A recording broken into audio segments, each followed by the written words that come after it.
Hey everyone, it's Caroline from Caroline Adams Coaching, and today I want to talk to you about one of the most insidious challenges I see with any sort of career change, which is this mantra of, I don't know what I want to do, or I'm just so stuck because I can't figure out what I want.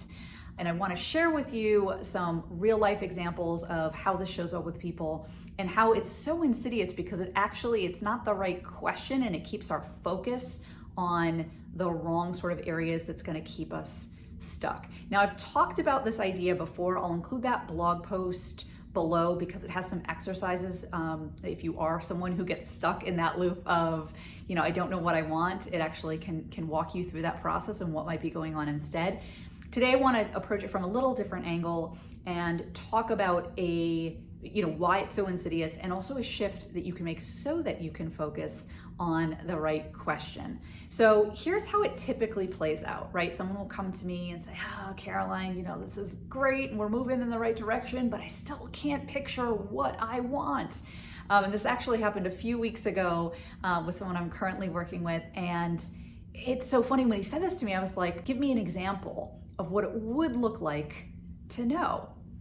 And he was like, what does that mean? And we were kind of going back and forth. And I was like, I'm sitting here looking at your exercises.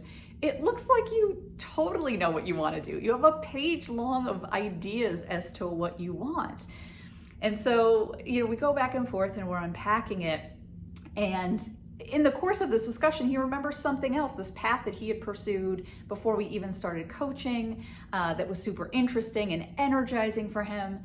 And what we arrived at was that it wasn't that he didn't know what he wanted. In fact, he says it's like really beautiful vision, as many people do, of what they ultimately want, or at least the elements of something that would be really, really cool. Or maybe sometimes it's like 2 or 3 things that would be super cool and they would love to connect those things.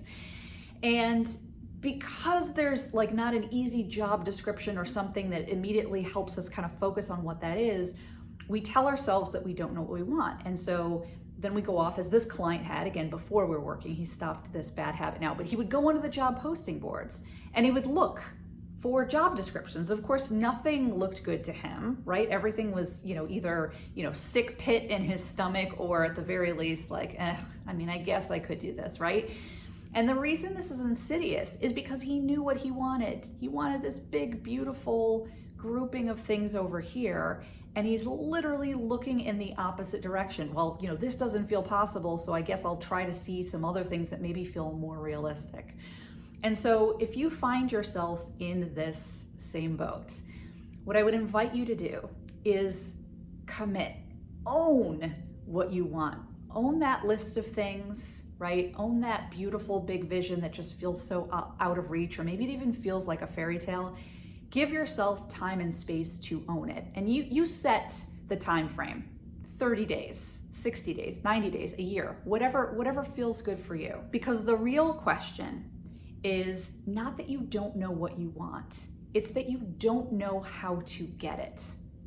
And hopefully you're feeling the shift, right? When you feel like you don't know what you want, you're gonna spend your time and energy looking for what you want when it's over here the whole time, right? But you're gonna distract yourself from what you actually want when you tell yourself that message. And when you flip it to, all right, I know what I want.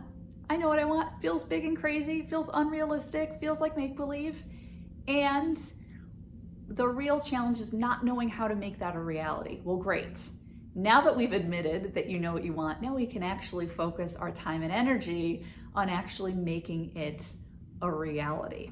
All right, so that's my shift for today. I would love to hear your feedback, your pushback. I'm sure there's some of you watching this saying, Caroline, you don't understand my situation. So share it with me and we'll unpack it together. So I hope you enjoyed this. Go ahead and hit subscribe if you want to see more, and I'll talk to you soon.